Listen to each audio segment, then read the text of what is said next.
Hi, my name is Shota. And I'm Amber. And welcome to Kotatsu Club Podcast, where we talk about all things Japanese language and other stuff too. So this is the first episode of the Kotatsu Club Podcast. What's up? Welcome to the club. We should probably introduce ourselves. Shota, who are you? Who am I? That's a good question. Well, my name is Shota. I'm from Japan, born and raised. Spent a little bit of time in America, but now I work in Tokyo. But on the side, I run a YouTube channel and Instagram account called NewRealmJapan with my friend Michael. It's about learning language, but like through having fun. Yeah, that's pretty much what I do. What about you, Amber? Yeah, I've been living in Japan for almost 4 years now, and I just moved to Tokyo from Kyoto. I just had a piece of tape stuck to my hand. Ignore that.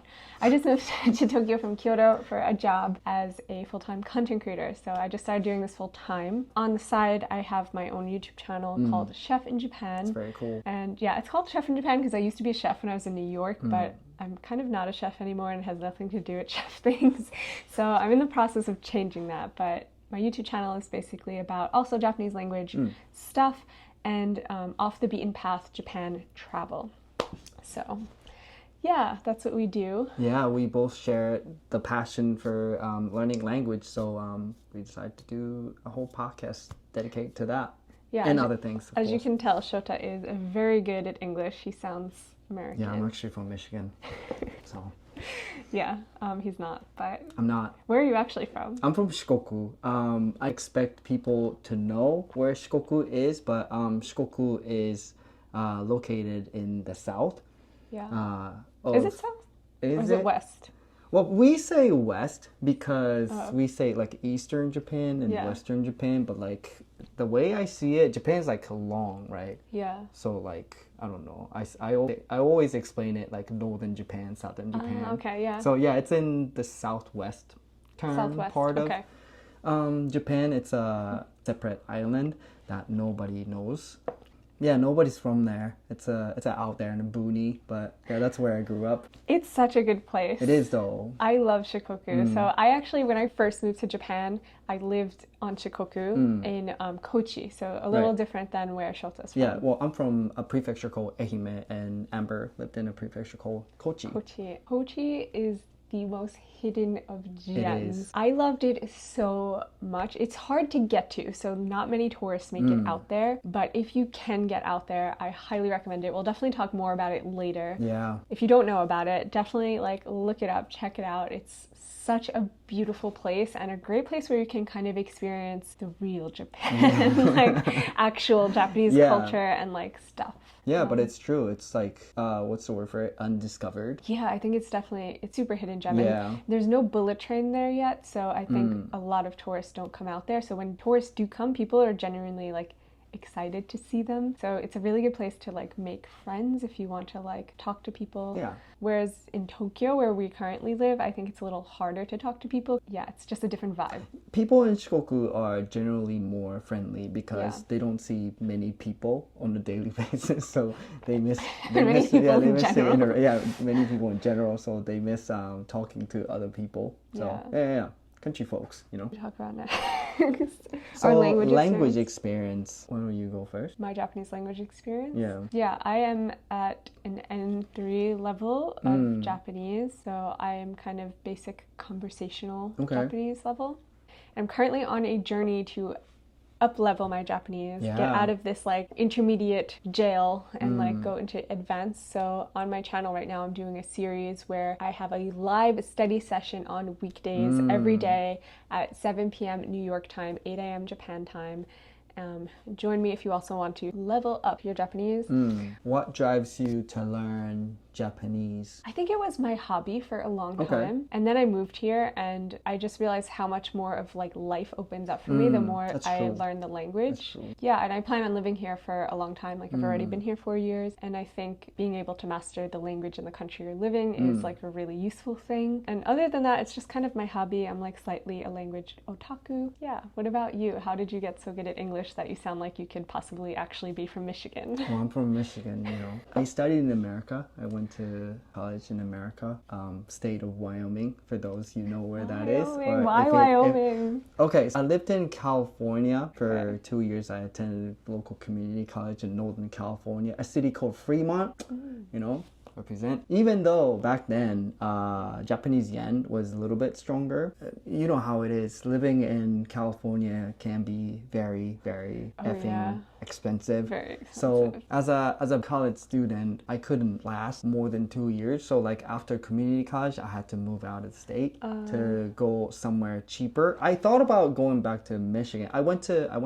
did a 1 year high school exchange in Michigan as well. I'm not actually from Michigan. I'm not actually from Michigan. Does it feel like your American spiritual hometown? Like Kochi feels like my Japanese hometown. Oh, definitely. Or is California more? Because Michigan is a swing state, and Wyoming is a conservative state, and California is like liberal state. Like I've experienced 3 like drastically different states. Yeah. So and I mean, believe me or not, like I love Wyoming equally. I love California and Michigan. So equally. Wow. Yeah, I had a great time in Wyoming as well as in California. California was a great time, needless to say, but you know, the time in Wyoming was very nice as well. Okay. Oh yeah, so after community college, I drove my little truck up to Wyoming and I finished my bachelor's degree, and then I worked for a year in Wyoming. And then in 2017, I flew back to Japan, and I've been in Tokyo ever since. So how many years in total were you in the US? On and off, 5.5, something like that. Okay. Yeah. Okay. A little bit longer than you have been here in Japan. I just realized you can't see the Kotatsu. Oh no. Like, is this even a Kotatsu club if you don't have a That's Kotatsu? true. We are actually sitting at a real live Kotatsu right now. Yes. For those of you who don't know what Kotatsu is, what's Kotatsu? That's a really good point. We should totally describe it as Kotatsu is. I think most people probably don't know what it is. A Kotatsu is this beautiful Japanese invention of a heated table. Basically, Japanese houses aren't the best insulated. No, it's super cold. Like I live in Wyoming, which is like literally the coldest state in the US. Yeah. Japanese winter for some reason feels colder in colder places like northern Japan, Wyoming, Montana, whatever. Like the insulation's good. So like once you go inside, you're warm. You're warm. But in Tokyo, you can't escape. There's no escape other than like department stores and stuff like that, you know? But like Japanese apartments, they're very mal insulated. Yeah, they're very poorly insulated. Yeah, poorly insulated. Yeah. So one of the solutions to that is the Kotatsu, where you can come in your house and turn it on, and it heats up pretty quickly. And once you sit at the Kotatsu, so there's actually a blanket. Yeah. I don't know if you can see it. Like that. Yeah, so like you put your feet in the blanket and you're stuck there for the rest of the day. Yeah. You can't get out of the Kotatsu. It's warm, it's cozy, you're going to fall asleep there, you're going to eat dinner at the Kotatsu. The rest of your day is in the Kotatsu. If you want to be productive throughout the day, don't get one. Or you can get one and just bring your laptop, and then you're going to be stuck doing work at the Kotatsu. So yeah, you got 2 options, you know, being unproductive or being workaholic. Yeah, so that is Kotatsu culture. Yeah, that's where we got the name from, right? Yeah, because we thought it would be like a fun thing to just... Yeah, because it represents like cozy Japanese community vibe, you know, so... Yeah, and you can just like have tea and have a chat. Yeah. So... have a little chat. We're drinking gyokuro right now. Yeah. It's a Japanese tea, and these are Japanese teacups that were made in Japan, but I actually got them gifted to me in the US. Is that right? Did you get it from the States? Yeah, it was a birthday gift from my cousin. Oh, I thought. But they are actually like made in Japan, and because I was really into Japan. I was an otaku, so my cousin was like, "Oh, it's your birthday. Here's a Japan thing." Okay. Then I came here and I brought my Japan cups. So yeah, that's your background with language. I should talk about probably how I studied Japanese. Yeah. Like how I got to N3. Why are you so good? I'm not good. But I started studying when I was in New York. So I was at a culinary school. We used a lot of Japanese ingredients. So we were basically doing like vegetarian cooking, and to make vegetarian cooking like as delicious as non-vegetarian stuff, we used a lot of Japanese ingredients because they're so flavorful and like umami, like kombu, shiitake, umeboshi, miso. Like we would make mac and cheese out of miso paste because it has like similar flavor profiles. Sounds kind of good though. As it was, and I had a teacher who was from Japan, and I learned a lot from her, and I really became obsessed with these Japanese ingredients. So I was like, oh, I should probably like go to Japan and like see where these ingredients are from. And so to prepare for my trip, because it was going to be the first time I was traveling alone, I was super nervous. I was like, let me learn some Japanese like survival phrases, like where's the bathroom, like that kind of stuff. That's how you started out? Yeah. Oh. Yeah, I would just want to travel here. And I started studying on like Duolingo, like everyone does. I got like the Genki 1 textbook. I did all of those beginner things. It was really fun. I started like really getting into it. It was like became my hobby. I signed up for like a conversation school, kind of like an Eikaiwa, but a That's Nihongo back version. in New York, right? Yeah. So New York, that's one good thing about New York. It's so international. Like anything you want, whatever your hobby is, like That's there's true. a class for it, there's a club for it. I signed up for a Japanese conversation lesson twice a week for 1 hour after work. So, and it was so fun. I looked forward to it so much. Like after work, I'd like run the Japanese lesson. Having fun is important, right? Yeah. If you don't love it, I don't really think you can make progress in it. I got basically to an N5 level for 1 year, and then I went to Japan, and I went for 2 weeks. It was my first time traveling alone, backpacking. Yes. I was so excited to like finally get to use the Japanese that I was studying for a whole year. And I guess because I was a beginner, somehow my accent was like really good, because I was just like, I didn't know a lot of words, and I just focused a lot of my energy on pronunciation. Yeah. And so like I would talk to people and like order things, and they would think like I was fluent, and they would try to like speak a lot to me, and then I'd be like, oh wait, sorry, I only know how to order coffee. That's me in Spanish. Yeah, you know, so say something and like people started talking to you so fast. But I was so excited, and like you know how Japanese people are when you hear foreigners speaking English,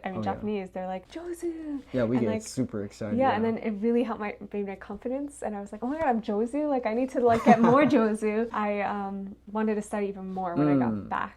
And I also just like loved being in Japan and traveling. So I was like, you know what? I want to live here. And I was like, I'm going to try to live here. Just like that. Yeah, after just traveling here for 2 weeks. Okay. So I guess Nihongo Jozu, thing really... It really changed my life. I took it to heart. People, Yeah, that sounds probably a little crazy to some people. And it is a little crazy. But yeah, I wanted to study more. And I just wanted to make more progress in the language. I thought I would come teach English for 1 year. And like, I thought living here for 1 year would like make me fluent, but it does not.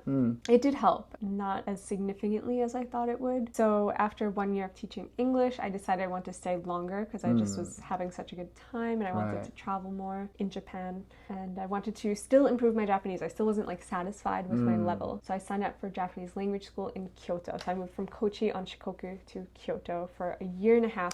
I did language school. So disappointed. I know. I really... You ditched Shikoku. I miss Shikoku. Kyoto's a dumb place, though. Kyoto is a great place to live. Oh my god. Everyone's always worried about like, was it like so crowded from tourists? It wasn't.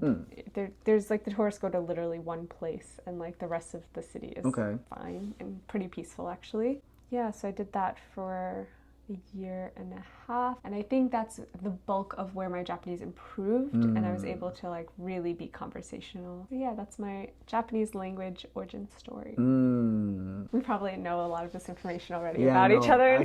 Actually, we actually did an interview for my channel. So actually, what she just talked about, I knew already. I've never met anybody came to Japan because of ingredients. No, if you put it like that, it's kind of weird. No, but then like you started from there. Yeah, kombu. Kombu made her come here. Kombu ni kansha. Arigatai koto desu. So it's very unique. You don't see a lot of people who come here because of kombu. So I think you're the first one. No, because I lived in Northern California because I grew up watching a sitcom called Full House. Right? I loved Full House. Did you really? Yeah. Okay. Yeah, we're old, right? We're old. You're almost... I'm actually 28, but yeah, that's a lie. We're the same age. It's so cool. We happen to be the same age. Right? Don't meet many other Year of the Saru people. Oh yeah, we're the... Year of the Monkey. We're the monkeys, yeah. Maybe we should have named the podcast that. It's not too late. Actually... We can make a logo out of that. Yeah, like a saru drinking tea. Chilling. Yeah, that's a good idea, right? It's the vibe. Good idea. 2 monkeys. What's our next thing? What are we talking about next? Let's move on to question of the day section. That's going to be our tradition, right? So obviously this is our first podcast, so we don't have any questions yet. But I do have some questions unanswered in my DMs, so I thought I would just like take question from there. So my Instagram is mostly travel focused, so it's probably going to be travel related. Okay. Oh, here's one. Hi, my cousin is coming out with 3 friends.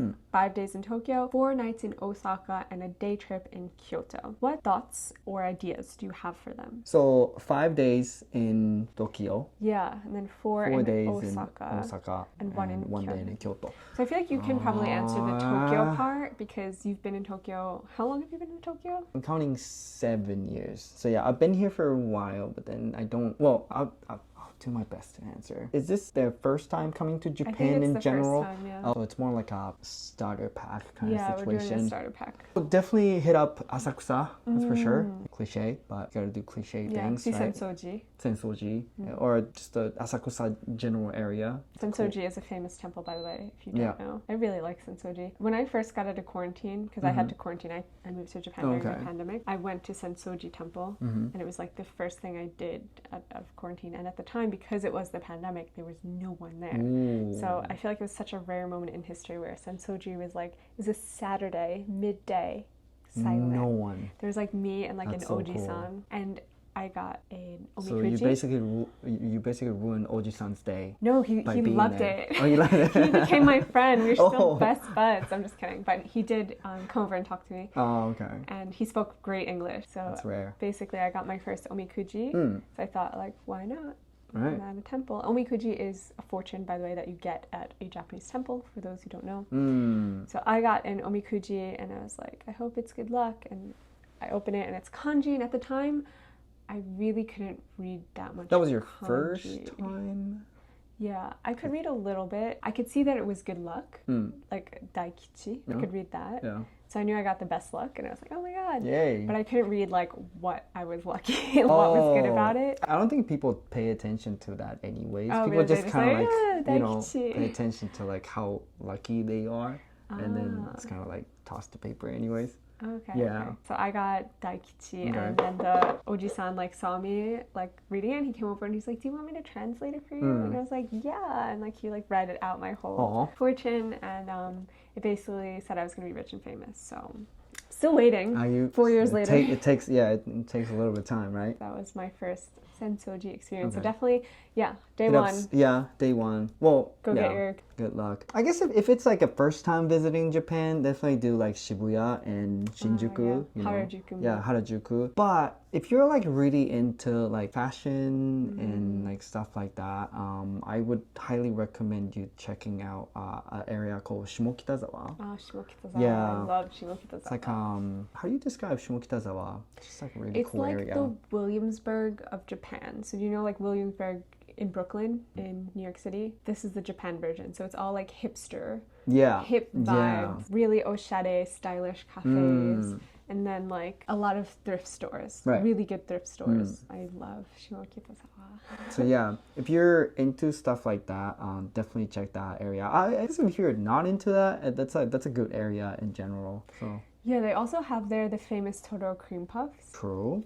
So you can get those at Shimokitazawa. Yeah. What else would you recommend in Tokyo? Because they've got 5 days, right? Yeah, they have time. They have time. I feel like they should probably see the tourist spots, like I think seeing like Tokyo Tower and Skytree. I mean, actually, I've never been to those. Have you? Yeah. I would recommend Tokyo Tower. Okay. Because it's in the central part of the city, whereas Tokyo Skytree is a little bit outskirts, close to Asakusa. So like if you're hitting up Asakusa and if you still got like few hours to kill, like by all means, like go to what's it called?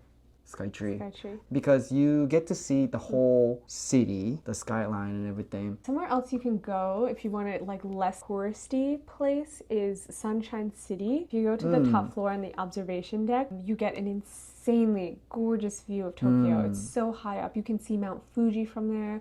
I recommend going during sunset. It's a small fee to get in, but it's not expensive at all. And there's a little cafe in there, and they always have something going on. Like when I went during sakura season, they had like all sakura sweets, and like they had sakura picnic blankets, so you can literally have a sakura picnic but like indoors with this like insane view of Tokyo.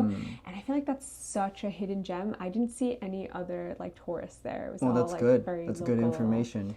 Are you sure you want to? I don't know if I want to share. Yeah. Gatekeep. Another spot I would recommend is Tokyo Government Building. It's free to enter and like it's pretty high up. And then you get to see Tokyo Tower pretty up close because it's in Shinjuku, which is in the central part of the town. The only downside of Tokyo Tower is that you don't see the Tokyo Tower, right? Because I mean you're in Tokyo Tower, so you don't get to see Tokyo Tower. So like I would recommend you go to Tokyo Tower, but like you get to see the sky line with Tokyo Tower in it, and it's free. I would definitely recommend you to check out that as well. Yeah, that's a good recommendation. Yeah. What about food spots? I feel like a lot of people want food Oh, breakfast. yeah. I feel like I'm really bad at this because I think when you live in Japan, you don't eat Japanese food as much because like it's so available. True. I eat like burritos. That's true. Yeah. Vegan food, Vietnamese food. I mean, I eat Japanese food, but I usually do that when I'm traveling outside of Tokyo. Like, I like to get soba when I'm traveling outside of Tokyo. True. I mean, you can always go to Sushiro, but like if you want good sushi, there's so many places. I don't know actually. Do you?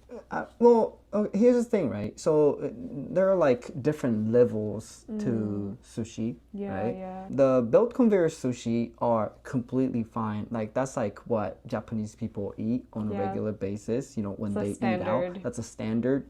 And they're still good in my opinion. Like for example, Sushiro or Kappazushi or like any like big name chain restaurants, I think they're gonna live up to the hype. If you go to like expensive ones, like you could end up paying like thousands of dollars. That's true, literally. Yeah. Crazy. Yeah, like go eat at somewhere that's like within your budget and you're gonna be happy either way. So like if the food is good here no matter where you go. That's true. But definitely like keep in mind that for some reason this was a culture shock for me. In Japan, people are a little more harsh with reviews, like on Google. Definitely, yeah. So in New York, I would never step foot into a 3-star place, but in Japan, if you go to a 3-star place, it's usually very good. Yeah, it's like anywhere above 3.5 is considered like really good. Yeah. Don't get like discouraged by lower review on Google Maps or compared to the US, because I think in the US we're some reason just nicer with reviews. As long as it's a good experience, we give 5 stars. That's true. But in Japan, they were like really critical on the reviews. That was such culture shock for me. So anywhere you go, as long as it's 3 stars, it's going to be delicious, I think. What about Osaka? Osaka. So you obviously have to go see the running Glico Man. Sure.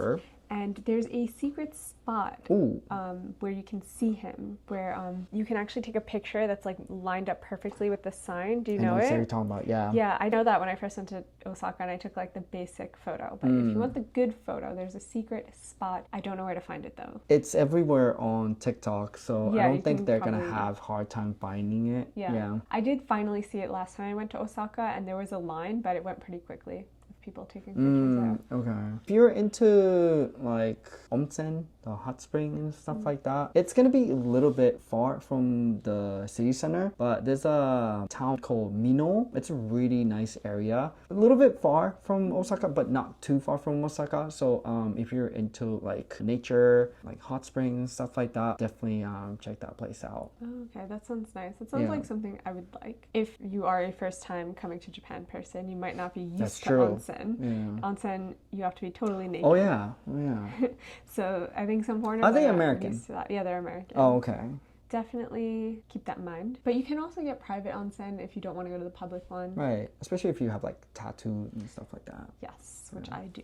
And it's very annoying. But that's a good one. I didn't know about that place. What else in Osaka? I feel like 4 days is a little too much in Osaka. I don't feel like there's actually that much. Because the whole city is pretty condensed. Yeah. So everywhere is walkable. Well, not walkable, but like there's a subway line that like cuts through the middle of the city called Midosujisen. Where's that like main place? Wherever Namba? Namba. Yeah. Dotonbori. You have to go to Namba. Yeah.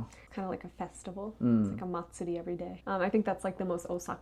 And Amerikamura. Amerikamura, what's there? It's like a fashion street. It's like where like young people gather. It's kind of like a Shibuya and Shimokita combined. Okay. In Osaka. I would actually recommend just like really exploring Osaka for 2 days and maybe taking that other day trip. So they said they're going for a day trip in Kyoto. I'd recommend like spending another day trip in Nara. Oh, okay. Right? Or go to Kyoto 2 days. But Nara is the place with the deer, and I feel like that's such a cool and and fun experience. And you get to see so much Japanese history and culture. There's so many temples and shrines and museums. Nara is actually one of my favorite places. They're probably sleeping in Osaka for 4 nights, but you can easily take the train to Nara in like an hour or less. I'm not sure exactly how long it takes, but it's not far. Go see the big Buddha statue. It's in called Todaiji. Yeah, Todaiji. Yeah. Yeah, and then in Kyoto. One day though. Do you think it's going to be enough? It doesn't feel like enough for Kyoto, honestly. I think you kind of messed up. You should have been in Kyoto for 4 nights and with an Osaka day trip. Yeah, because considering how small the physical mass is, like a lot of things you can see in the city, because it's literally like the cultural capital of Japan. And I think when you only have 1 day, they're probably going to be like pressed to see the main temples, like Kiyomizu-dera and Kinkakuji, but I actually recommend not doing that because those are amazing temples and shrines, but because they are so famous, they are insanely crowded. I would recommend, since you only have 1 day and you really want to experience like Kyoto culture and temples and stuff, instead, really close by, there's a temple called Kodaiji. Okay. And if you go there, there's almost no people. I actually made a whole video about this on my YouTube channel, so if you are actually interested and you want to know more, like check that out. There's a bamboo forest in there, so it's kind of like the famous Arashiyama bamboo forest, but there's no people there. Okay. So you kind of get it to yourself. I love Arashiyama too, so it's kind of sad they only have 1 day in Kyoto because it would be nice if they could go to Arashiyama. What's that temple with like bunch of statues? Is that Sanju Sangendo? You know what I'm talking about? Yeah, I know what you're talking about. I forgot what it's called. So cool. It is cool. And there's less people There's less people too, but then the view you see is so crazy. So I would highly recommend that. I think it's called Sanju Sangendo. Yeah, I also really like what's on Kifune Jinja. I love Kifune, and that one's in the mountains, so you really feel like you're in like a forest for sure shrine. And it's like it's a little bit out there for sure. It's such good vibes. I love it. It's like my favorite thing. And they have omikuji, like we said earlier about the fortune, that you put in the water. So you get a blank piece of paper and then you put it in the water, like there's a designated stream where you should do it, and then your fortune like appears. It's so cool. That's so cool. Yeah, so those are my top favorite things in Kyoto. I miss Kyoto. I really have to go back. What do you think of Hoshiminari? It's becoming Taisha. like a super touristy spot. But it is amazing. I think it's worth the hype. Okay, I think so it's one of those Hoshiminari worth the hype. Yeah, okay, and I agree. you can climb it at night if you don't want to be in super crowds. creepy, but it's kind of cool. It's kind of cool. Yeah. I think that's really it for today, our first episode. Yeah. Sorry, it's a little shaky. We don't really have the full structure yet. We're it's our first time on it. Yeah. I don't think anyone's gonna listen to this one, but it's the first one. That's true. We gotta start somewhere. We gotta start somewhere, you know. But if you do have any questions for us, please send us an email at kotatsuklubbpodcast@gmail.com. Please do. Yeah, anyway, thank you guys so much for tuning in, and we'll see you next time. Bye. Bye. Is that good? I think so.